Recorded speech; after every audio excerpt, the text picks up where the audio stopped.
positions. 11th, they should be treated as such. The Bears are back, baby! Welcome back to i75Live. We are on episode 38. Before we get into today's episode, we have a quick little comment that we received on last week's episode talking all about the draft, all about, maybe reminiscing a little bit on older players. But this guy, Dylan's going to read it out. Let's hear it, Dylan. We're assuming, well, what? You said he was in high school when Walter Payton played. So you can do some quick math. He is really fucking old. So Troy Quackenbush 9743. Quackenbush? Yep. Says, can you share your opinion of how the NFL has completely been pussified since the days of Jack Lambert, Rocky Blyer, Ed Too Tall Jones, etc.? And let's not forget my idol, my hero, and the one while I was in high school I tried to emulate, Walter Payton. Well, Troy, considering I am a third of your age, I cannot answer that question because I only know this version of the NFL. I'm sorry. I wish I could provide more. I know the old version of the NFL. Yeah, what about you, Chris? I mean, the You old can answer version of this. the NFL, I mean, it was friggin' awesome. Like We got to see a little bit of it. Like I would say it was rough when we first started becoming, conscious, and we saw like the 2008s. If you saw the way Ravens quarterbacks and- used to get hit and the plays that used to happen, it's a completely different game. I've seen some of the clips of like the Bears-Packers rivalry and Jim McMahon getting, firemen slung. Yeah, The But to game's answer totally your changed. question, what's it, McQuacken? Troy McQuacken, or I love Troy it. I wonder Quackenbush. if that's his real Troy Quackenbush. That is a hell of a That's awesome name. Unfortunately, you have probably come to the wrong podcast to answer that question. Oh, Yes. come on. you gotta listen, you gotta Hey, answer I'm the questions of your viewers. not gonna speak on. Yeah, and you I just did. Don't know. You just don't know. I'm Okay. 24 years The old. real answer is I wasn't alive when those guys yes, were playing. But the real answer We is only that know those players everything because has of become Madden. more pussified. in the we do NFL. only know those players because of Madden. Most likely. That's it. Most likely. Yes, but anyway, today's show, episode 38, it was, I think, really, I didn't realize this when it happened, but this last PGA event, It was the CJ Cup. Scottie Scheffler shoots a minus 31 on the weekend, winning by 8 strokes. I believe it was his first win of the year, if I'm not mistaken, because he got hurt, and he's kind of been hurt his hand. He's been up in the leaderboards, but he hasn't been able to win. But this also tied the record for the PGA lowest record. score in a PGA event ever. Yep. And it's I thought the coolest stat about like the whole tournament and those 72 holes is if he didn't play Sunday like at all, he still would have been tied for first. Yeah. At the end of it, which is ridiculous to think. Like No, and impressive. Scottie, I think when he's playing his best, I think his iron game is really, really good. Mm-hmm. I know everyone likes to say he's got the Scottie Scheffler or the shuffle with his Scheffler driver shuffle. when he, with his feet and everything like that. I also think he's also a very likable person. I didn't realize he's only 28 years old. Oh, yeah, he looks he's young. a lot older. He than does that. look a lot older. I was very surprised He to does. see 28. But yeah, no, he is young, and he's very, very good when he's at the top of his game, so it doesn't surprise me that this happened when I saw it. I was a little shocked, though, because I don't... If you've got guys shooting minus 31 on your course, yeah. you shouldn't be playing that course for a PGA event. But you do Well, know so that I he did grew hear- up on that course, though. Like Oh, he grew up. Yeah, on but that. even like second place was like minus But 25. did you guys, minus... I think this is the PGA Championship. Did you guys see the new stuff that's coming out for the changes made to the course this year? I think it's going to be 5-inch roughs. The greens, I don't remember the terminology for it, but it was like 15 inches of run or something like that. And they're expecting the winner to finish in the plus, which is, I don't know if the last time that's ever happened, but they're openly saying that, like the PGA are saying it. Another thing cool about this course coming up is we've mentioned it when we were talking about Rory and, the career Grand Slam. Well, Jordan Spieth is the next golfer that is in line he needs one more. It's funny, he needs this one, and he's already won at this course. Yep. So that's a really cool storyline going into it. He's already won at this course. He needs one more. There was an interview of him talking about the pressure and how all the pressure was on Rory a couple weekends ago for the Masters, and if he's going to be feeling that, and if he felt that like on Rory, even if it wasn't him. So that was a really cool interview of him talking about it, and he's just like, no, like you just go out there, you try to play the best you can and hope that it's good enough against the rest of the field.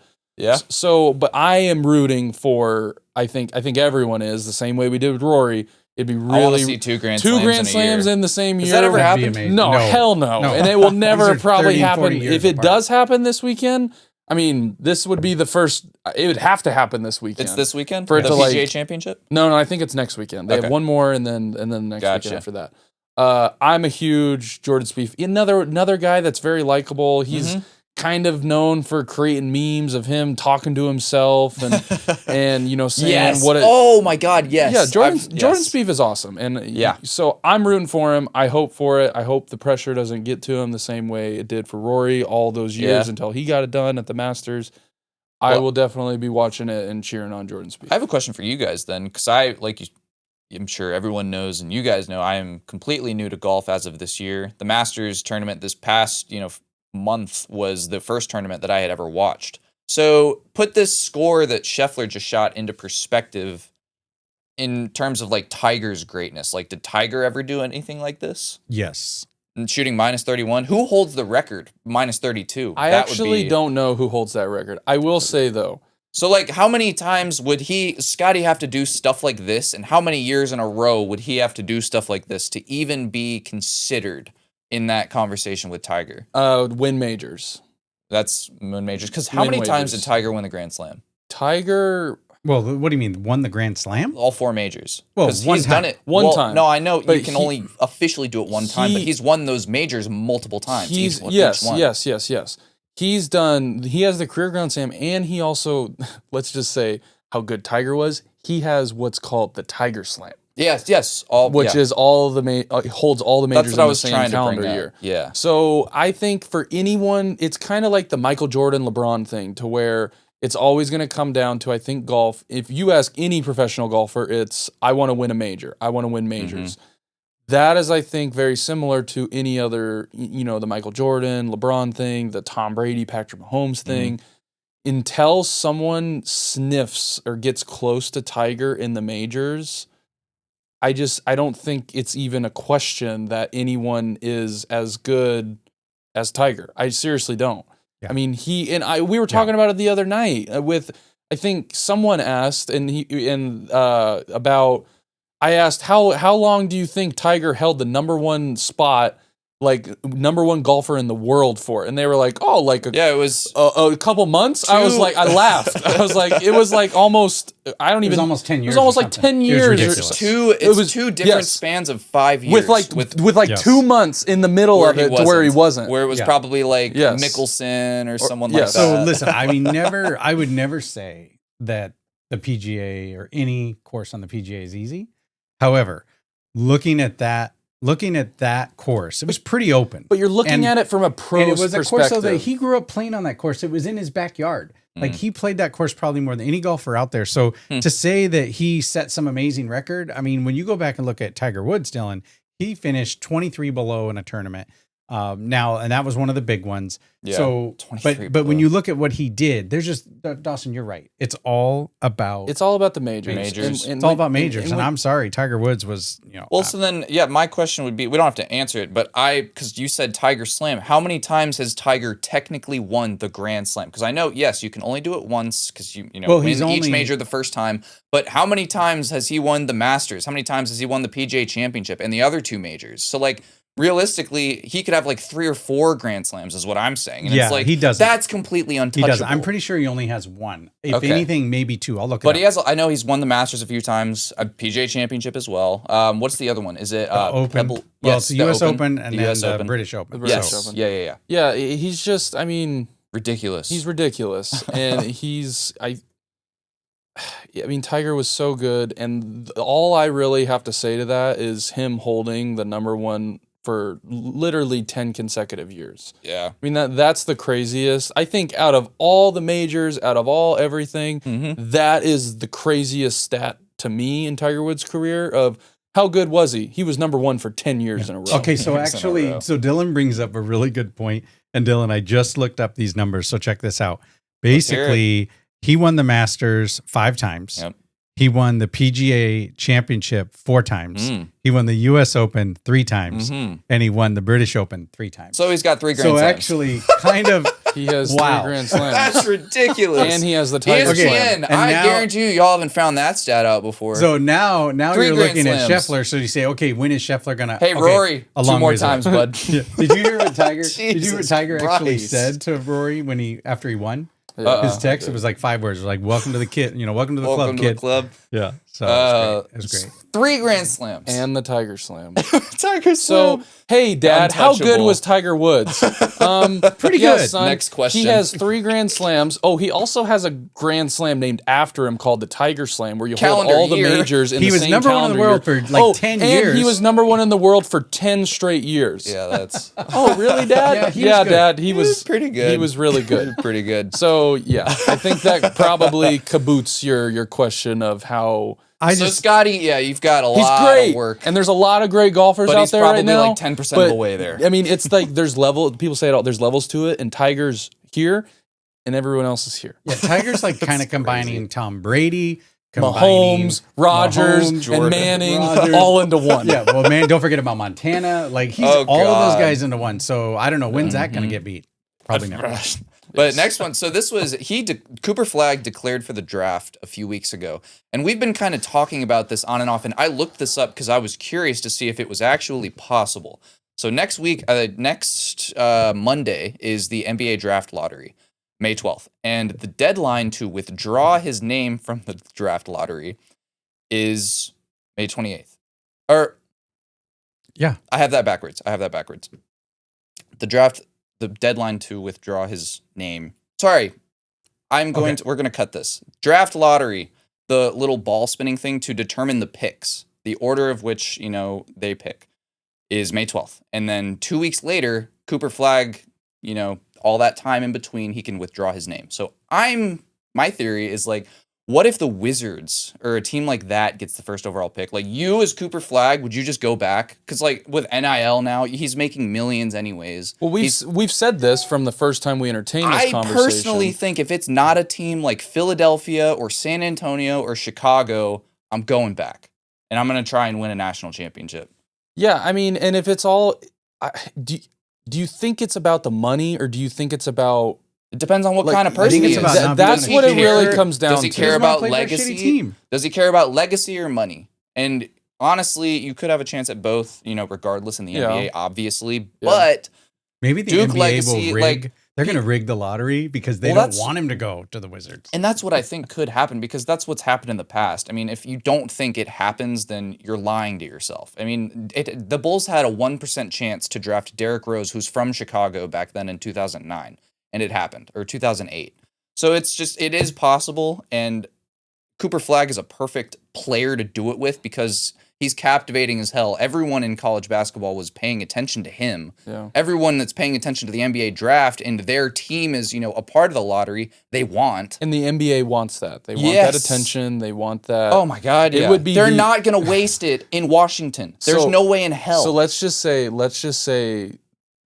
one of these shitty teams does get the number one pick. I think if you're looking at it as Cooper Flagg, because in a way Cooper Flagg holds the leverage. Oh, like the NBA doesn't. It's very different from the NFL, to where I think the NFL still, and we kind of saw that in the draft. The NFL still has a hold to where it's like, we're the goal. Oh, yeah. We're the end goal. Yep. You want to get to us. And you want to be a part of our league. And they're sending messages through dropping Shedeur Sanders through 5 rounds of the draft. And it's, So to go on to that, though, Cooper Flagg, I think he holds all the power. He does. When I saw that he can withdraw his name after the order of the picks is determined, I was dumbfounded. I was like, there's no way in hell that's real. This is also the power of NIL. Like, before NIL, this, like, you declared or you didn't. But I do think the NFL is in a better position to do stuff like that than basketball, because they have so many one-and-dones in college basketball. You're getting players that are young as hell, probably will need a few years to develop. So it's like, you could have, like, for instance, Jeremiah Smith, if he was an NBA player, would be the first round pick, like first overall pick, if he was, who he was on the basketball court. Mm-hmm. Well, stuff like that. But he's not. We have to wait 2 more years for Jeremiah Smith. Yeah. And he's going to be 21, like 20. Yeah. To round up the whole Cooper Flagg, though, he holds all the power. He does. I think it's really, really stupid that he can take his name out of that drawing after he knows where the team's. That's crazy. That's stupid. That's terrible. It is. That's really bad scheduling. Really bad scheduling. It really is. I also 2 think full weeks. I also think it's really stupid, and I know they kind of have to because of the way the season goes and the way it's such. I think it's stupid that you're doing this in the middle of the playoffs during the season, kind of like the whole transfer portal thing. They don't have a long off season. The NBA season starts back in October, and that's where I see they kind of have to. It's like a get 4 months off season. That's it. So I don't like that, but the whole Cooper Flagg thing, though, I mean, he holds the power. He does. He holds the power, and that's why I think the NBA is going to rig and he holds the power in college, and he holds the power in the NBA. He absolutely. Like, because that'll be a black guy in the NBA if he goes back to college. Dude. Oh, well, that's what I mean. Like, if he does decide to go back to college, oh my God, the NBA looks like shit. They do. And it just kind of goes to how the ratings have all been, to how everything has been for the NBA the past couple years, to where if you have a guy who's going to be the number 1 pick, and he's like, nah, I'm good, I'm going to go back to college. They're going to rig it. And Philadelphia already has one of the best odds. Their record was god-awful this year, but there's also teams like Utah. There's also teams like I said, Washington and Charlotte. There's plenty of other dumpster fires to go to. Portland. It's not all pretty. And so there are plenty of, scenarios where Cooper Flagg sees the number 1 overall pick and is like, yeah, that Duke blue is kind of looking a little bit nicer right now. I'll go play 1 more year at Duke, still make I'll my go money. be idolized on campus for another year. That sounds kind of nice to me. Yeah, I agree. Maybe win the championship. It'll be very interesting. I will be tuning in through the draft lottery. I may not watch it, but I will, I'm praying if Chicago gets that first overall pick, dude. But do you think he goes to Chicago? Oh, yeah. Oh, my God, yeah. Oh my God! Chicago is one of the biggest markets across. Oh yeah, sports. Chicago would be huge. He would go to Chicago instantly before he even touches a basketball. He would be idolized. It would not be. I would you get a chance to go to a sports city like Philly or Chicago, you're taking that every single time. There's no question. Especially a franchise like the Bulls. It's one of the most storied franchises. Kind of weird to say that considering all of their championships came in 8 years, but they are. It's Chicago. It's different. It really is. Yeah, that's not even Chicago bias over here for Mr. Chicago. Oh, it's true. He would be ecstatic if Chicago got that first overall pick. Oh, yeah. And we have the same odds that we did when we got Derrick Rose 10 years ago, or like 15 years ago at this point. But moving on, so round 1 of the playoffs just finished, and we have been talking, there's a couple different stories that I think are really interesting. Because we brought up the whole Luka trade, and we, went into depth on that. Well, the Lakers just lost 4-1 to the Timberwolves after going all in on the Luka trade. They gave away their star center, their one anchor on defense, and they lost this series mainly because of defense and rim protection. So it's like now you kind of have to have the argument or the conversation. Was Dallas right? Is there a scenario where they're actually right in this and they come out better and they go to Vegas and they win championships and Luka is Luka on LA? I think you can make the argument for the Dallas thing. They'll be, especially if they go out to Vegas, they'll attract big names and talent. So that I don't think is the question. I think the question is, did the Lakers panic? How are the Lakers going to look for the next couple years while LeBron is writing this? This could be his last year. Well, he's going. He's going to do the Brett Favre thing. Is this going to be every year? No, yes, it will be. But he's going to play. We will know when it's his last year because he's going to do the whole farewell tour and all that shit. Yep. So I don't know if I'm going to play. Bullshit. He's going to play. A good point, he's going to make it all about him. Good point. We are going to know when it's his last year. Yeah. So that's number 1. Number 2 is when they did get Luka. I like their coach. What's his name? JJ. I like Redick. JJ. I think he's a good coach. He's awesome. He's what a coach should be. Well, he's a great basketball mind. He's a former player. He was a legend.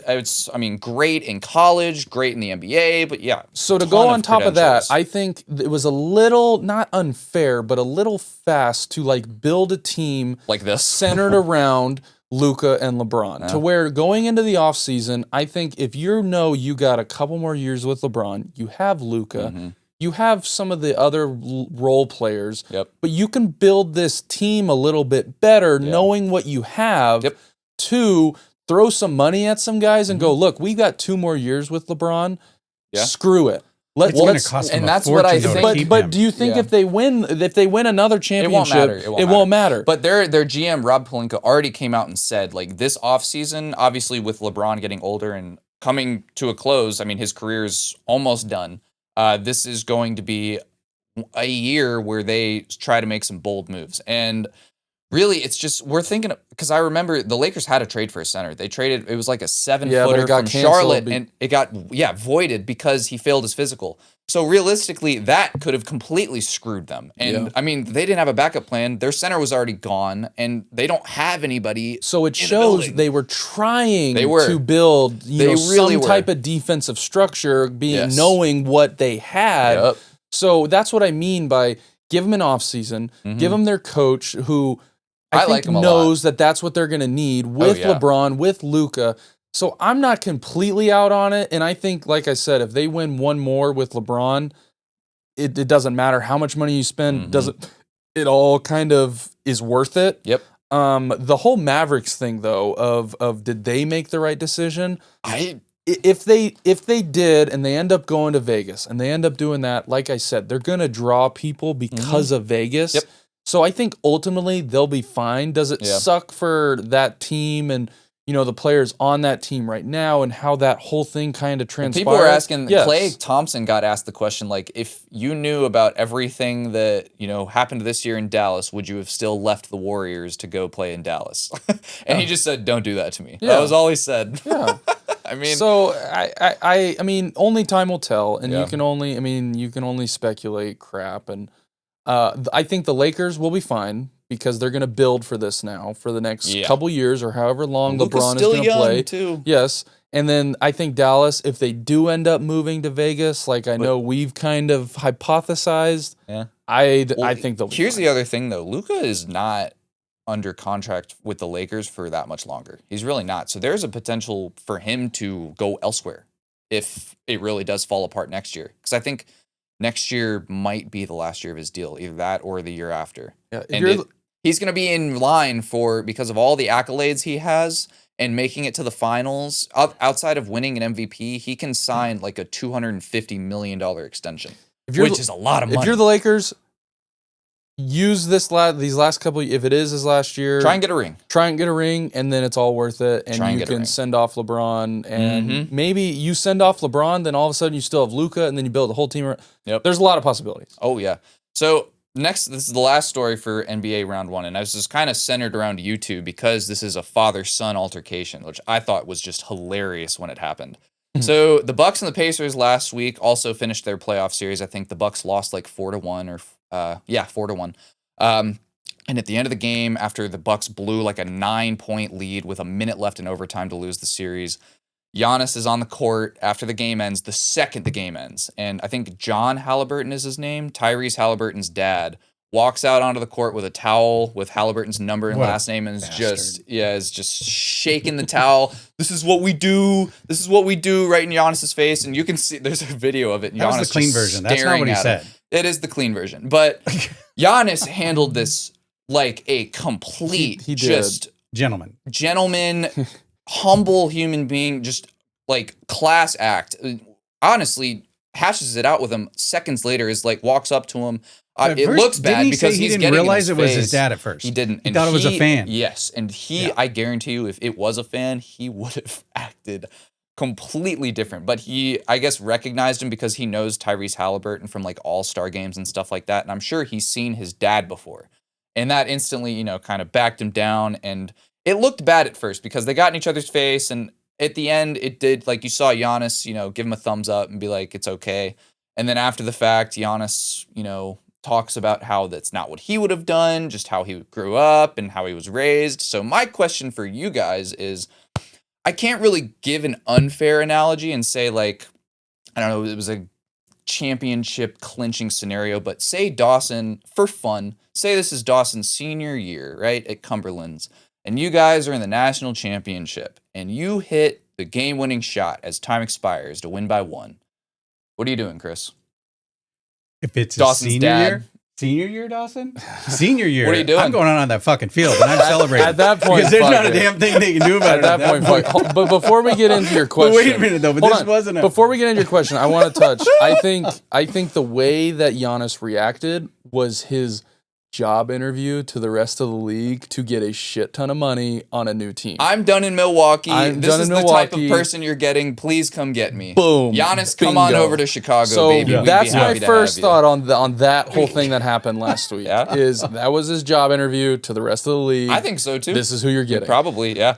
To answer your question, Dawson, are you taking off your jersey? And I was so Well, we've had some situations. So I've like always that. said, I'll say this to anyone who's played sports.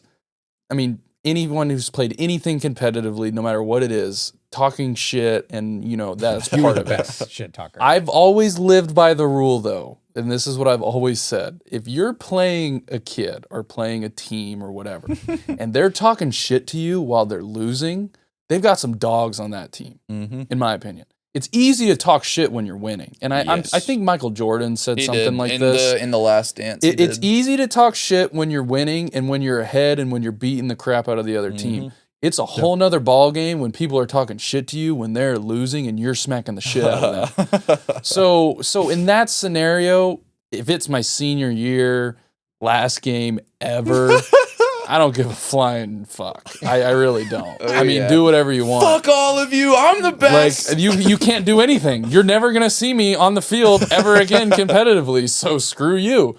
But now if it was like, that's championship game though. Okay, If let's it's say- just if like it's a a regular conference- season game Okay, against your conference conference and you championship. beat them, Yeah. and I see him doing that, or I see myself or any of my teammates doing that, Yeah. I'm immediately going, "What are That's we doing?" why. No. That's why I said it's a little No. unfair because this was round 1 of the playoffs. This is, yes, the teams are bitter rivals. Milwaukee and Indiana do not like each other as of recent, but still, it did not warrant that kind of reaction. A round 1 win. And Well, yeah, they're it's- playing great. They just went up last night 2-0 against Yeah. the Cavs. I don't know if you watched any of that game, but Well, and I know Tyrese that- Haliburton his dad has every reason to act how he is, even though he shouldn't be. And that's Oh, fine, my but, shouldn't. but That's a like dick act like you've been there a little bit. Yes, like yeah. show I some agree. professionalism. Haliburton just hit him another when game winner. when his kid was a kid. Like Oh, imagine, man. But could that's you the imagine thing, him he in was like that 8th dad. grade basketball? That's a very good point. Like, if yeah. he's you know- if he's doing this shit in the NBA, Oh my God. I can only Oh, man. imagine Could what you he was imagine doing how in much high of an school asshole he was in games. high school? Jeez. So Yes. listen, if I would have You think done he was that, the coach? if I Could have been. listen, if I would have done that to Dawson, if I would have done that, For one, it's very embarrassing. oh, Yeah, I very bet. embarrassing. It's I- very absolutely. embarrassing because it's like, who's that? That's my dad. First of all, I would have never done that, and I didn't do that. I'm pretty sure you would have banned me for life. I would have been like, you Well, either, that's the other part of this is his Yeah. dad is banned for the rest of for the foreseeable future. He can't come to any. Well, he should be games. Good. He should be. Yeah. That was just And because he took you're it with grace. Like he apologized online to Giannis, and he Doesn't didn't matter. fight the decision. He was like, I respect it completely. So I 100%. I'm fine with how he's handling it, but definitely a lapse of well, and judgment. this is also my opinion on it, to where if it wasn't his dad and it was just a normal fan, what would happen to that normal fan? Big- yeah, but that fan would be that banned fan for gets life. handcuffs on him, Oh, yeah, banned he's for life. arrested. He's out of Absolutely. there. So just because you're someone's yeah, dad that's doesn't give you special privileges Yep. to go do that. So Yeah, it's that's the true. same if a normal fan did that and you're gonna punish him the way they would a normal fan, you Yeah. have to do it no matter who it is. And I'm happy that they did that and didn't Yes. show some it like needed to happen. yes, it Okay, did. so can I just finish by saying I had multiple opportunities in his career at all levels and you to didn't? go out on the field Not even and celebrate once. like Not that. even once. Games where he made the game-winning shot, or they put him into the next round, or to put him in the conference championship. That happened Not a lot. Not even once. And no, I never went out on the field like that. I would never do that. That would be embarrassing as hell. would've then. killed Not even a "That's my boy" Oh no, from the stands. no, because guess what? They already knew, and like Dawson just said, act like you've been there. Act like you've been there a little bit. Yeah. Yeah. Be excited and be, you Yeah. know, like Oh, yeah. stuff like that doesn't happen all the time. But There might have been Come- one game come down where to I earth a little looked bit, at a act certain a li- cameraman and said, "Yeah, how's that going to record?" that's okay. Oh man, this is Chris from C2 Unlimited. That's my fucking boy. Oh God, that's funny. Good. Before we move on to our NFL news, though, go ahead and leave a like, drop some comments, follow our social media pages, subscribe to the channel because we work extremely hard as these two laugh their ass off. We work very hard, but on to the NFL. Do we work hard? I would work say hard? so. We can't call this, I guess, a job, but it is a business venture. You know, a job means you get paid. We can get paid eventually. Yes, But no, right. the Ravens GM, this was on the NFL draft. Last week, he was being interviewed on a podcast explaining his team's mentality, or more so like his mentality behind the NFL draft. And I think it really opens up some doors to how these top level teams think. And I mean, let's just go ahead and play the clip because it's some good stuff. Richard Thaler, who's a economist, and Cade Massey, who's a professor at Penn now. And the idea of it basically is that teams simply don't do any better drafting than anyone else. You're all going to be about the same, right? So the idea that you're going to trade up, and basically that the draft is inherently sort of a luck-driven process. Now, I don't believe that, but there is an element of luck involved. So if you think about that, and if you accept that premise, then you're trading up for a player that you think is better than anyone else, right? And you think that team's going to draft him. Right. But most of the time, they're not going to draft that player. And so what we've seen over the years is that player is probably going to fall to you. And could he be selected? Yes, but there's no guarantees that player is going to be better than the player that you end up getting. Yeah. So they call it the loser's curse because the team at the top, it's like, oh, he's got the first pick in the draft.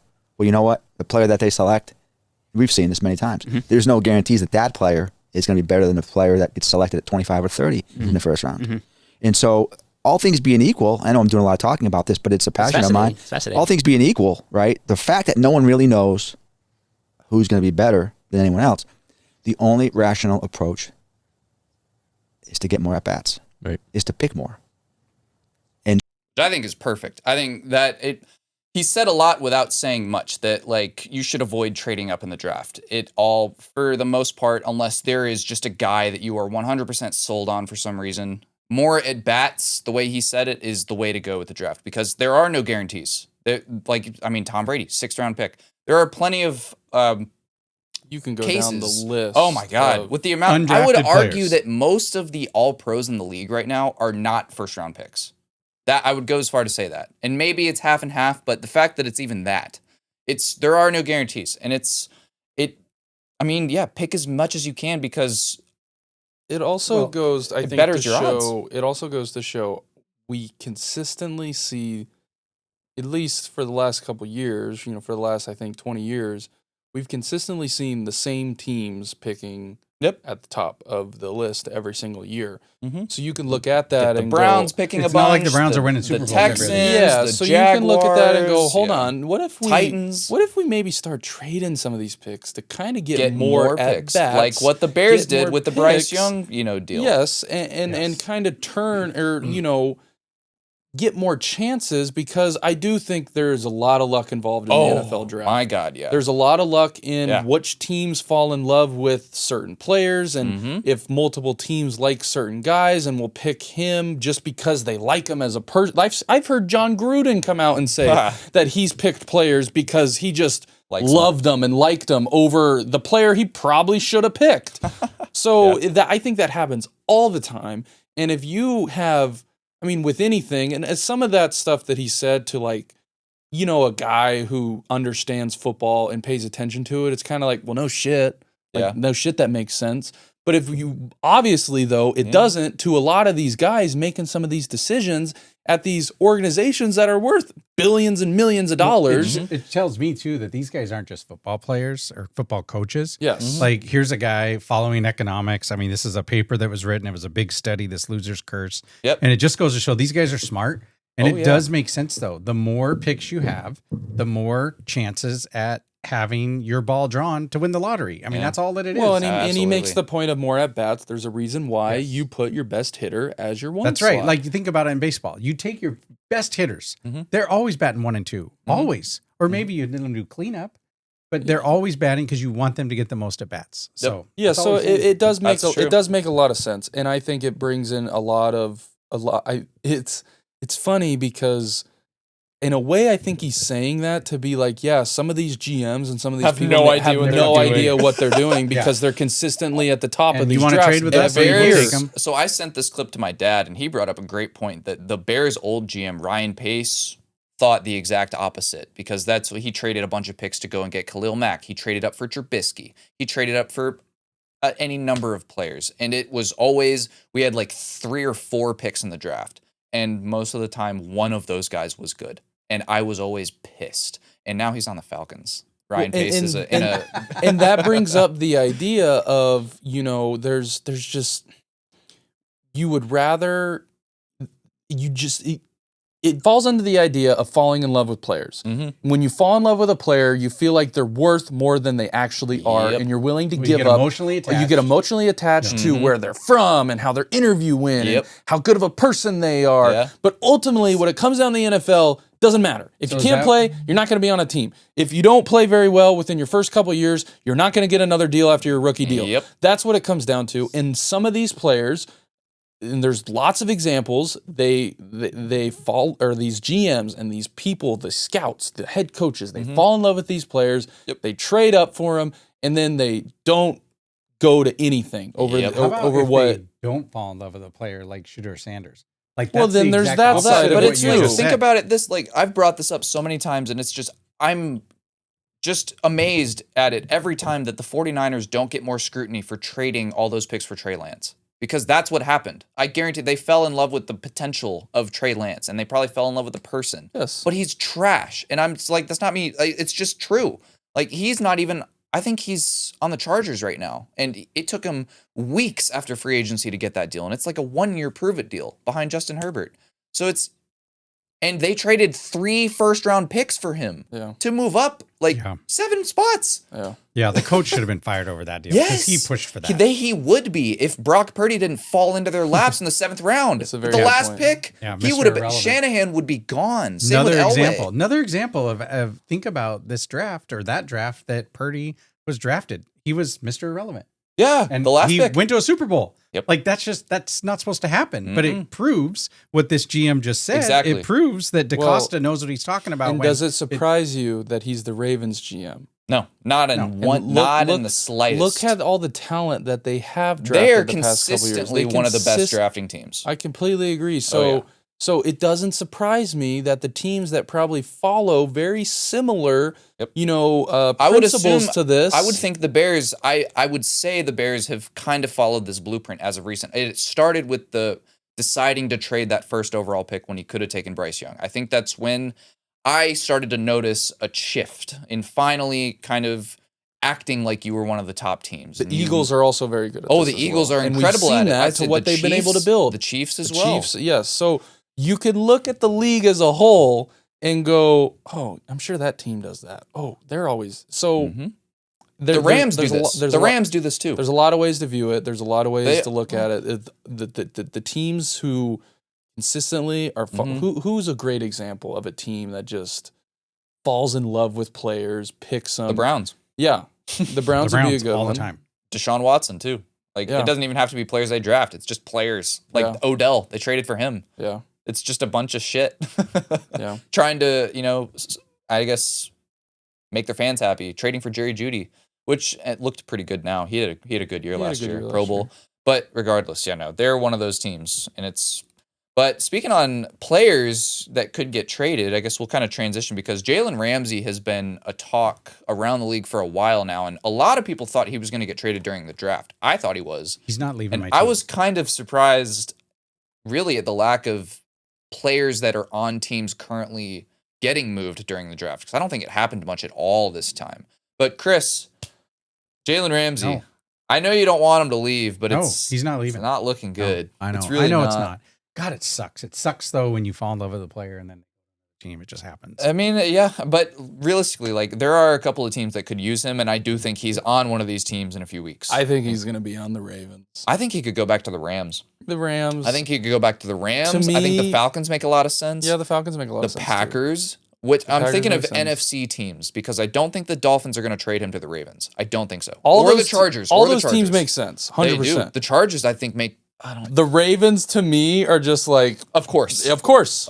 He's going to end up on the Ravens, and he's going to be an all-pro They don't again. need him, though, because they have Wiggins, the Clemson guy that they drafted last year. They still have Marlon Humphrey. So I mean, you can never have too many good players. I so smell the Ravens. That's all. It's not going to take a lot. Like, I think it'll probably be like a 5th-round pick. But the problem is the Dolphins are apparently unwilling to take on any of his salary, which is, I think, he's got like $20 million this year or something like that. Yeah, they want whoever. It's a messy gets it. situation. Yeah. Well, a lot of people question Stephen Ross, and they think that Is that he's your one of GM? the worst. Yeah, no, he's our owner. Your owner. They think he's one of the worst owners. You know, a lot of people want him to sell the team, and as a Dolphin fan, it just seems like this just goes on and on. It's almost like being a Bears fan. But you guys finally have, I think, the Our roster. owner finally took a back seat. You finally is have what the happened. right management in place. You have the right coach. Yeah. I think you guys are finally going to turn the corner. There's Oh, a little bit of hope in the Chicago Bears. There is a little bit of hope. Not. But like near. I said earlier, I can't remember if I said this on air, but the Bears' schedule next year is probably the worst I've ever seen, given the amount of skill in those divisions and how much each team has improved. The Bears next year, obviously we are in the NFC North, the best division in football, so we have to play the Lions, Packers, and Vikings all twice. But on top of that, we now play the NFC East and the AFC North. The NFC East. Okay. The NFC North. East. Wow. The Cowboys, Commanders, Eagles, and Giants, all of which got better, and the AFC North, all of which got better. Well, and the AFC North is Fuck, dude. Oh my God. Yeah, that's tough. Speaking of the schedule, though, the schedule comes out this week. Yeah, the schedule gets released next Wednesday. But that'll be our next topic. So the schedule, next Wednesday. So I would imagine it gets released around noon. So this may be a topic that we get to talk about kind of live in a way. We'll also start to get leaks on like Monday and Tuesday. But before that, are there any matchups you're hoping to get? Because I think the perfect way to kick off the season would be Chiefs-Eagles. They play this year. I think that would be awesome. I don't think they will, though. You don't think so? I don't think they want to play him with both of them having rest. Yeah, they don't want it to be like first game. They want them maybe like an Eagles-Cowboys week 1. I could see. Well, Chiefs will get, or the Eagles will get the first game no matter what. They have to. The Bears play the Eagles too, and I've heard the possibility that that'd be kind of cool. Ben Johnson-led, new look Bears offense going into Philly against the Super Bowl champs. Kind of how Detroit played the Chiefs a couple years ago in the first game, and then they beat it. And we could beat them. I don't hate that. I think that's probably one of the best storylines. But obviously, Cowboys Eagles is always a good one. And with a trade we're going to talk about later, makes it a little bit more interesting. Yeah, I think Eagles Chiefs whenever that game's decided.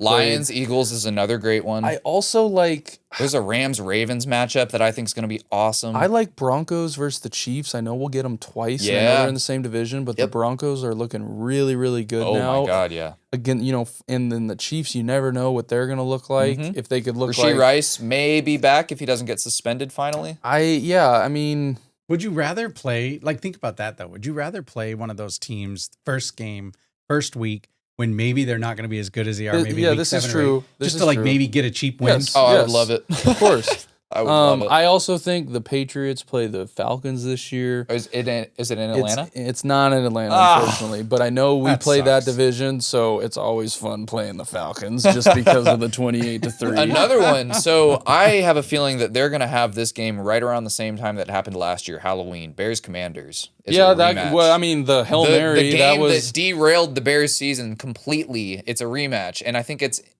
in Washington again. And if it's in Chicago, oh man, I'm gonna find a way to go to that game. Yeah. Well, we already know we're going to the Miami Falcon game. We know Miami will be in Atlanta. Unfortunately, the Patriots are. I'm just hoping it's probably like week 5. Well, maybe not week 5 because Tua will probably be knocked out by then. Maybe it should probably be week 1. He'll be dead by then. I think we should play in week 1 so we know Tua's going to start. It will probably be a 1 o'clock tackled. game. I don't think it's going to be a prime time or anything. Yeah, he might get tackled it'll probably at some be a 1 point. o'clock. So and then he's going to be out for the season. I mean, we got good matchups every year, but we've got some great ones. Like Bengals Bills is another one that I think is going to be awesome. I think that could be like a holiday game. You think the Bengals are going to? Well, Bills Chiefs is always good. Bills, that's going to happen. Oh, man. There's a lot more international Eagles games Commanders this year. I think they have one in Ireland this year. If I'm not mistaken. Germany. Okay. It's in, or it might be Ireland, but it's Packers Steelers. That's one. I think that's the one guaranteed international. I think they game. added one in Ireland. I think I heard Matt LaFleur talking about a game. Maybe in that Ireland. might. I think that's the Packers. Year, I think that's the Packers Steelers game. Okay. In Ireland. Okay. It's one of those countries, but yes. So the international games, those are always fun because I love waking up to football. It's one of my favorite things to wake up at 9 a.m. and they're kicking football off the whole day. Oh, you could move to Hawaii. You could watch football first thing in the morning. I wouldn't even need that. It just California. Like the London games are at 6 a.m. and then the night game ends at like 8 a.m. or 8 p.m. It's and great you just watching go to bed. football out there. Yeah, I bet. Out of the rookies, though, I do think the Falcons are going to be fun to watch with Penix. Oh, Penix is. He's going to be the rookie. The Browns. JJ, I'm excited for the Vikings. What they're going to do with the Browns of how many JJ quarterbacks McCarthy, you're are going to excited to watch start. them? I am. I think JJ is going to be good. I do. You really do? I Wow. actually do. I don't know. There's a I lot like of, Kevin O'Connell There's a lot. and this happens every year to where teams get better and teams get certain guys that draw you in to make you watch. Yep. But Quinn I mean, Ewers, though, for the Dolphins, he's going to be a stud. You Zach watch. Wilson for the Dolphins. Hey, you never know. Quinn you never Ewers know. might not They're even both make going to the get team. playing time. That's for damn sure. Well, at least, yeah, he might not even make the team. Ewers. What do you if mean they he's take- going to make the team? Well, don't you have to hold 3 quarterbacks now? Is that the new rule? Yes. Yeah, so he probably will. Yeah. Yeah. Oh, yeah. But so on to news for Dawson. I think this was announced yesterday or awesome. like last week. awesome. It was recent. It's very recent. Oh, Julian that's right. Edelman Yeah. got voted into the Patriots Hall of Fame. This is awesome. Your thoughts? It's We've so been to the great. Hall of Fame. It's a cool thing. The Patriots We've Hall been of to Fame? their- Yeah, we've been to their Hall of It's Fame. really cool. And the other cool thing, it's not just the owner voting on this. It's not fans. just it's Fans voted. fans. Yeah. It's everyone within the building. Mhm. This is awesome. It's actually media people, too. Julian Edelman Deserves for it. what he did in the playoffs for those runs. Mhm. I mean, his numbers are up there They with could some retire his greats. number, quite honestly. 11? They could. They definitely could. They definitely could. I love Julian Edelman was my favorite Patriot besides Tom Brady There's his jersey. growing up. Yeah, his jersey's right there. Yeah, Well, his it's a jersey's shirt right. of his jersey. Well, I but- have his jersey framed at home. I mean, Julian Edelman was awesome to watch. And there are so many. I mean, if you're a Patriots fan, I'm sure if you're not a Patriots fan, some of his best moments came in playoff games Falcons that are fans. Falcons fans catching the ball there. What he Not did. just catching There's the a ball. what he famous did. audio. I caught it, I Most caught people it. might not remember this, but what he did in the AFC Championship game against Guarding, the Baltimore Ravens, where he defense. threw the back screen pass that too. and threw it to Danny Amendola Before that, for a even, dude, touchdown. playing slot cornerback on Like, Anquan Bolden. It was Julian Edelman was so much fun to watch. Yeah. He cared about football. He was an athlete. I mean, he came into the NFL He not. worked his tail off. He too. did. He earned everything that he undrafted, had. former quarterback out of Kent State. He was drafted. He was drafted? He was drafted. Was he? He was a quarterback. Yes. They He was a drafted- quarterback was he at around Kent State 7 though. pick? He was later. He was round 5. I round thought he was somewhere in there. undrafted. I love Julian Edelman. So this is awesome for me personally. Mhm. And I think take the bias of the hatred out of the Patriot dynasty for most people, I would think that they would kind of agree Oh, and absolutely. think the same thing. I agree. I hated the Patriots while they were a dynasty. I feel like most people did. But so the next question though, does he make it into the Pro Football Hall of Fame? Yeah, so you asked me this the other day, and I think I thought about it because you asked me, and then naturally I just thought about it. Mhm. I think if you're going to put someone like Eli Manning in the Hall of Fame, and everyone's like, no, he's going to make it. He won 2 Super Bowls. He's got to make it. If you're going to put Jules someone... has like 3 or 4 He has rings. 3. He's got a Super Bowl MVP. He's top 3 in stats in the postseason behind Kelsey and Jerry Gronk Rice and Kelsey, and yeah. all those guys. So me, maybe a little biased. I would say if you're going to put guys in like Eli Manning and you really look at the impact that he had on, Super Bowl winning teams, I say yes. Yeah. I really do. I would agree. I think he's got a shot. I do He should have a think- shot. Strictly based off of the plays he made. I don't even care about yes, the full body of work matters, but the plays that he made and like the catch, I think the second he made that catch in the Atlanta Super Bowl sealed his fate for the Hall of Fame one day. I think I mean, that he could may be, not- he won't be that at could first be his ballot. bust. Like, Yeah, make that his bust. Exactly. He won't He be, almost didn't get drafted, guys. He got drafted 27th in the 7th round. Yeah, so it was very 232. close, He was but almost the last pick. I think he's not going to be a first ballot Hall of Famer, but he will be No. a Hall of Famer one day. he won't be a first ballot. He will make it in. I think he deserves it 100%. You do that much in the postseason, I don't think it matters how much you do in the Yeah. regular season or in a career. I mean, you impacted games. You impacted teams to winning Super Bowls. You won 3 of them. You won a Super Bowl MVP. On a team with Tom Brady, Yeah. He won Super Bowl Yeah. MVP on a team with Tom Brady. Yeah. So that's all you really need to know. 620 catches, 6,800 plus yards. He had This is in the 36 playoffs? Is this the touchdowns. playoffs? No, or this is his total? career. This is Yeah. career. 620 feels low. He even rushed it for 400. That's what I'm saying. yards, As a so full picture volume, I don't think they're amazing. I mean, it's like a 10-year career. 2,600 return yards. I mean, He did do that. he did so much. And if you just look at his postseason stats. Yeah. So his postseason Probably like a third of his stats. 1,442 yards, 118 catches. Right, he's got It's like a sixth. 5 touchdowns. Yeah, 3 he's got Super Bowls and a 516 Super Bowl MVP. return yards in the playoffs. So Yeah. he deserves it. I think it's so. Yeah, one day, but I'd probably not. In Won't the be near first future. ballot. No, Won't be first ballot. because I mean, there are people like Marvin Harrison. I don't think one of those Colts receivers isn't even in the Hall of Fame yet. So it's like there are some people that Yeah. deserve to be there before Jules. He'll be waiting for a while, but he's I gonna agree. make it one day. I agree. He will. I would agree with that. But moving on. So I woke up to this news. Just happened.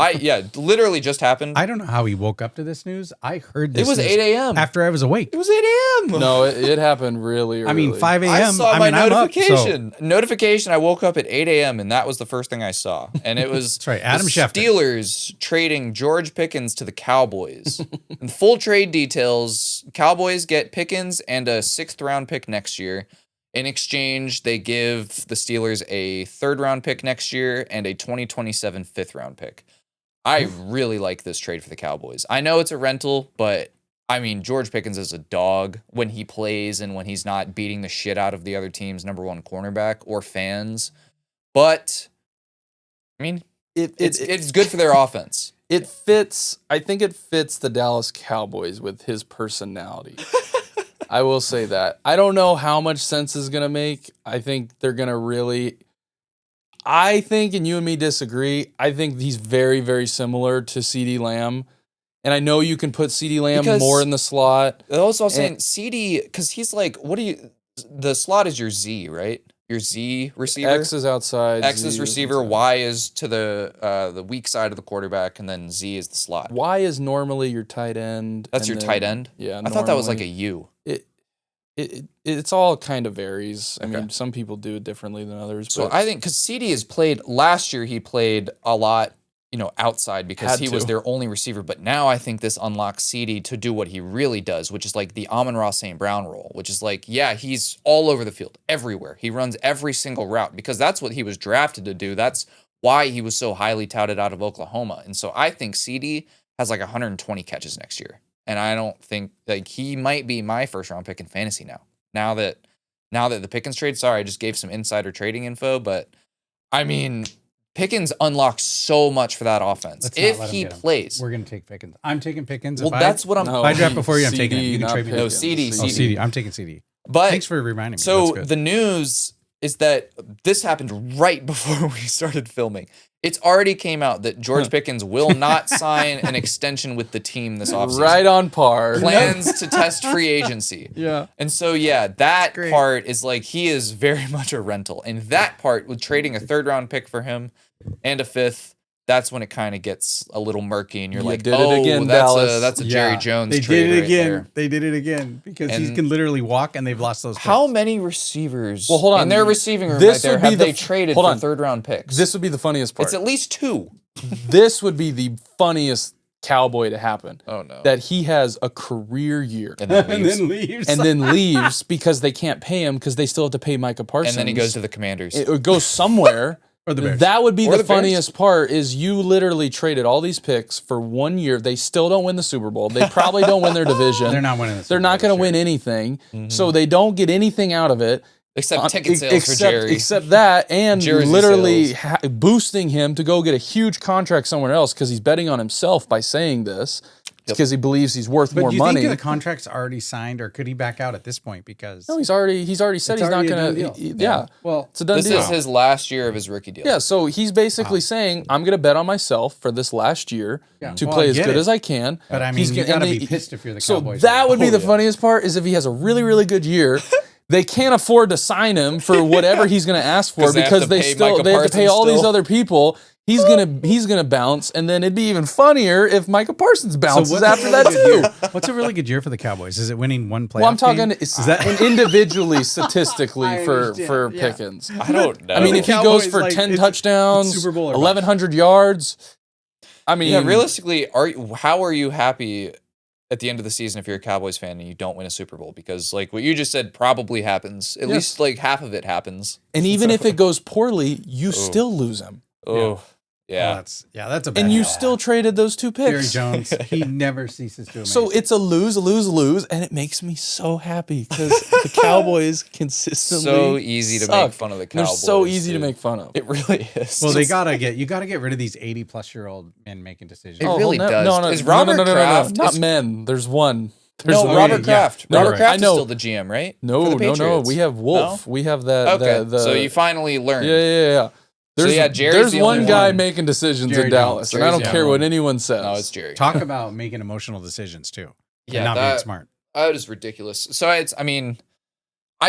like the trade for Dallas's offense, but I don't like what it means for the future. Yes. I like what it means for them this year Yes. because I do think that offense is going to be fucking ridiculous. Yes. I think Javonte Williams was a good sign for them in the offseason, and I loved the Tyler Booker trade in the first round. I thought he's one of it's a guard, not a sexy pick. He's a dog. And Zach Martin just retired. So like you needed to draft a replacement. Yeah. So good on you, Jerry, for making that move. But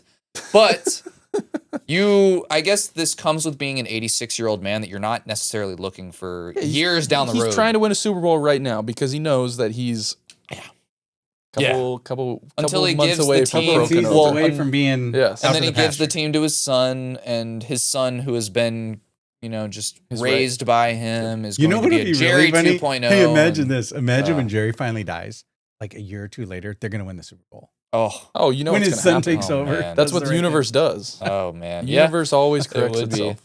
Speaking of universes, Oh, yes. MCU. This is a great way to MCU. transition. Oh, yeah. the Marvel Cinematic Universe. We Yes. saw Thunderbolts. Yeah. Last It is Friday. the 4th highest scored on Rotten Tomato out of the previous Marvel Any movies. Marvel movies, Um, rightfully so. I enjoyed it. It was good. thought, yeah. For the people who have spoilers, so we'll give you, 5, 4, 3, 2, 1. Oh, screw the it. people if who you haven't haven't seen seen it it yet, yet, you're not a fan. go- so go- it's too late. Yeah, it was great. The storytelling was awesome with Oh, the man. different characters.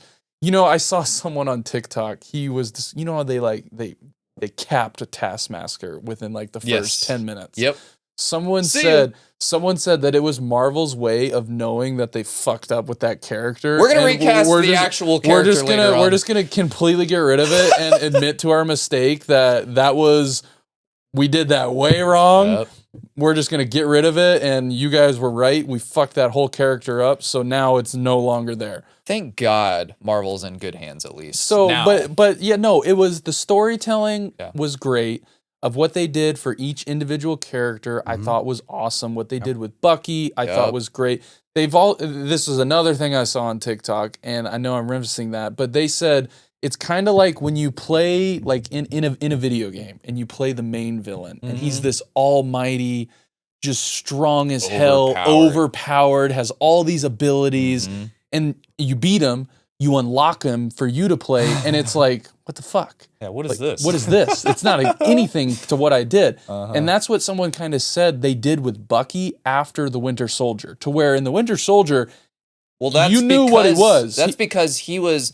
I can answer that question immediately, and it's very simple. Honestly, it's because Bucky wasn't Bucky when he was the Winter Soldier. He was This is true. brainwashed. He was, but he was the almighty, trained to kill. Yeah. Bucky's human now. Like Yeah. he actually cares about the people he's punching and has like a conscience. And that was Back my then, point though, yeah. he was that, and then we kind of he was kind of like the good guy, and he was like, damn, this guy's kind of like being a little bit of a bitch. Yep. And then we got to this movie, and it was like, He's back. that's the Bucky that we saw and we I fell thought- in love with when we first saw him. I thought it was a really good movie. I loved it. I love Bob. Like the whole storyline was Sentry. It was a team up movie, but it was a Sentry origin And it's very story. accurate to the comics of what he was in the comics, because He- I didn't really know. I was like, are they kind of, No, they did him perfect. They did, yeah. It was very accurate to how he became who he was in the comics. What so he that was does cool to as well. people when he turns them into shadows, he sends them to like their most traumatic experience to live Trapped. over and over Yeah. again. It's a because great that's like concept what he and- deals with. So he Yes. puts his trauma on everyone else's, but it's their own trauma that they have dealt with. He is by far the most powerful character that's been introduced. And you saw that. Because he gets compared to Superman. He is Marvel's Superman with a split personality disorder. We got to talk, though, about the whole asterisk thing, because so a week after the movie, Marvel comes out. Yep. Clearly, this was planned. Right? Yeah, the marketing Clearly, this planned was planned. for, They had the posters ready to go. They changed the name of the movie. They get rid of the asterisk, right? The New Avengers. Yeah. And Dawson and I, we talked about this right after, because you remember, Dawson, we were like, but wait a minute. In the beginning, when they came together as a group, you really didn't know if they were going to come together. Like they were all put in a room to kill each other. Yep. So you didn't really know that was going to become what it was. And so it was kind of cool not knowing. But like you said, sorry, if you didn't go see the movie, you're not a true fan in the first week. So now you're just going to know that, yes, it's the New Avengers.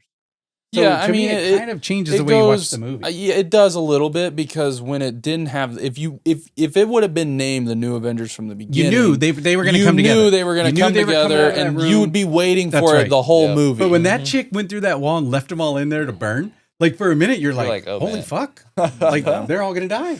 Well, and even out, the whole story of it was great storytelling for individual characters, and I think for as a whole of creating this new group. To go into the post-credit scene, though, again, spoilers. I think it was funny that you asked a question that immediately got answered with the post-credit scene. You were like, wait, but what about the current Avengers? What's going to happen with them? And like, who gets the name? Like, how are we supposed to differentiate? And then boom. Yeah. Well, here's the longest end credit scene that's ever been in a Marvel movie, explaining exactly what you just wanted. Confirmed. It was also directed by the Russo brothers on the set of Doomsday. Yes. And so I liked it, and I also disliked it, because the more I thought about it, the more I go, did you kind of just spoil the Fantastic Four movie that's coming out? I think it's inevitable that that's what happens. It has to, because they've already announced what the next two movies for the Avengers are going to be. And if you know anything about the comics, shit hits the fan in those two storylines, like bad. And it's a lot of people die. And so it's... But now you can look at it two ways. You can look at it and either say,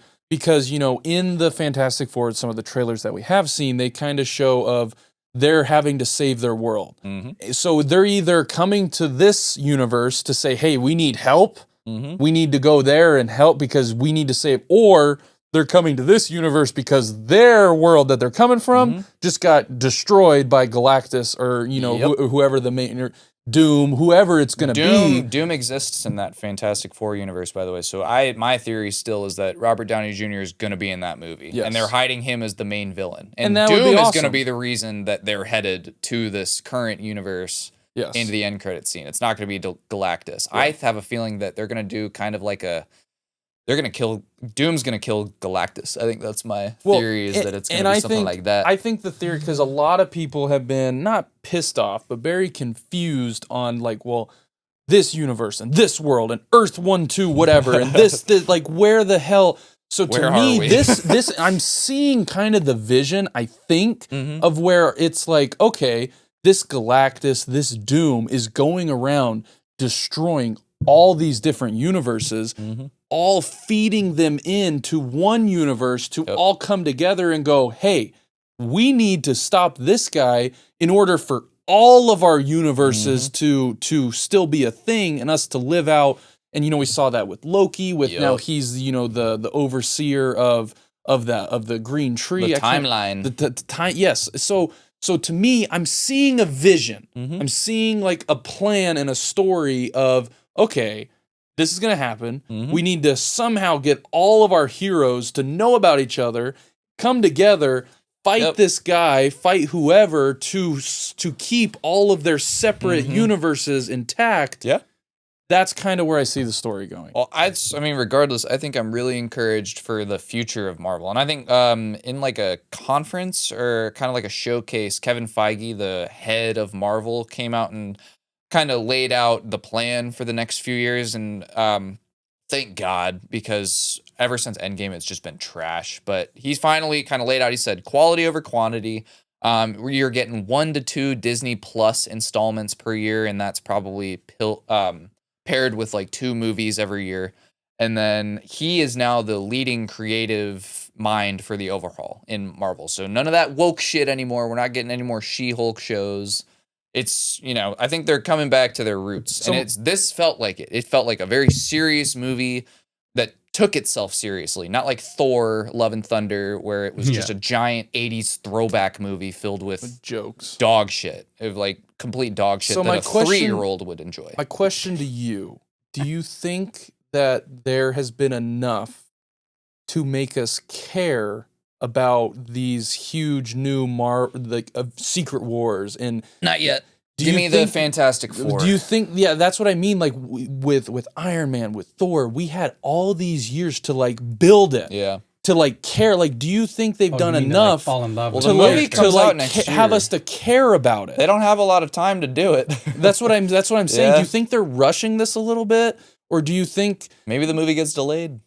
And if that's what it takes, I'm completely fine with that. Yeah, I'd be okay with it. Because I just think when we had all those leading up to Avengers Endgame and Infinity War, there was enough there for us to truly care. Oh, yeah. To where, like you've said, the past couple years of Marvel, dog shit. It's been really bad to where some people just either don't watch it or they just don't care, or they watch it because they've always have, but they don't end up, the show ends or the movie ends and it's like, okay, well, next one.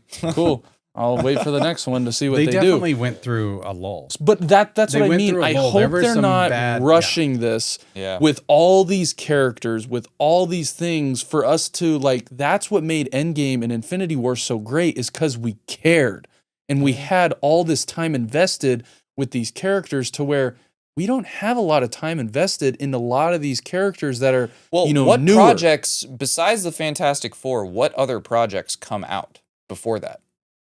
What else comes out? I truly don't know. I'm about to look it up. I think it's literally the Fantastic Four, and then the next one we might get is Doomsday. So you're saying it's like Bob? Like, do we you're right. if Bob dies in the next movie because we've only seen Bob you in might one movie? care, but then you'll go invested? No, you're Who right. cares? After Fantastic Four, it goes straight to Doomsday. And so that's why I think the Fantastic Four is going to be a bigger movie than people think. It's not an origin story. They've already said that. It's going to be what it's going to have. It's going to be the catalyst for Doomsday. It has and I think Doom is probably going to be a pretty big fucking part of it. And right after Doomsday releases, Spider-Man 4 comes out 2 months later, and it takes place before Doomsday because Spider-Man apparently isn't in Doomsday much for a reason, because of 4 and what happens there. But we don't know what happened yet. Well, we don't know because it's going to come out after. Mm-hmm. So we'll see. It's going to be interesting. My biggest question and concern is, have we spent enough time with these characters to care the same way we did when they kind of combined everything in Endgame and Infinity War towards that whole saga? I'm more concerned about what they're going to do with the X-Men, because they're such a big part of the story, and it's like, you haven't touched on them at all, really. And now you're just throwing them into all of this? You made fun of them in Deadpool for 2 hours. That was it. Like, other than that, they're not a part of the storyline at all. You've seen Beast in an end credit scene for, I think, Captain Marvel or something like that. Other than that, it's not. Like, there's nothing. They got, Professor X got like 30 seconds of screen time, and Doctor Strange too, and immediately died. So it's just, they have not been taking the X-Men seriously. That's what I mean, is I hope that they feel like there's enough there to have us care, or else it's just going to be some big clusterfuck of all these different actors in one movie. Now, do I think it's going to be bad with who's directing it? No, hopefully not. But you look at their track record, the Russo brothers, outside of those 2 movies, it's not good. Like, they haven't made good films outside. They struck gold with Infinity War and Endgame, and since then, haven't done much. Yeah. So this really is either that's their one thing. Yeah, that's why they came back, and maybe that's the one thing they can do right. So hopefully. Yeah. I'm excited. Thunderbolts gave me enough. It did. To be excited. It gave me enough to be excited. It gave me enough to be, some of those new characters of like, I'm cool with them being not the face, but like, them being some of the main roles in some of these upcoming movies. I will say, last touch on like all of it is that Sentry is going to play a huge role in all of it. A massive role. And especially now that Venom, like Sony has introduced Null and that villain, the Void, Sentry's little alter ego, and the Void and Null are, I don't know, it's a lot happens, and so I hope that we get some good storylines and some good movies, because I enjoy it. I think it's very fun. I enjoy it. It's fun. It gives you something to kind of look forward to story-wise. I just hope that we've done enough. I just go for us the popcorn for the soda. Yeah, we Chris does down an entire I've been to box. every- You ate half the Hey, box. I've You been ate to- half I've the been to bucket every before the single movie Marvel movie with started. you. I've been to every Marvel Yeah, movie we with do you. go. Every We premiere. do go to all we've of them. gone to They're all fun. of them. Even when you were in college, I would go with Jake. I've never missed a premiere of any of the MCU movies. Every single one. Let us know what you think, though, because I know it's gotten a lot of good reviews. Yeah, A lot of good reviews. it's a good movie. Yeah, let us know what you think about some of these other games with the NFL schedule coming out. I know the NFL is awesome at at capitalizing on a schedule release, everything. The NFL draft. So it's going to be huge. Let us know some of your big games that you want to see, and yeah. Other than that, we will catch you guys next time. Don't Give us a forget, follow. like, subscribe, follow, comment.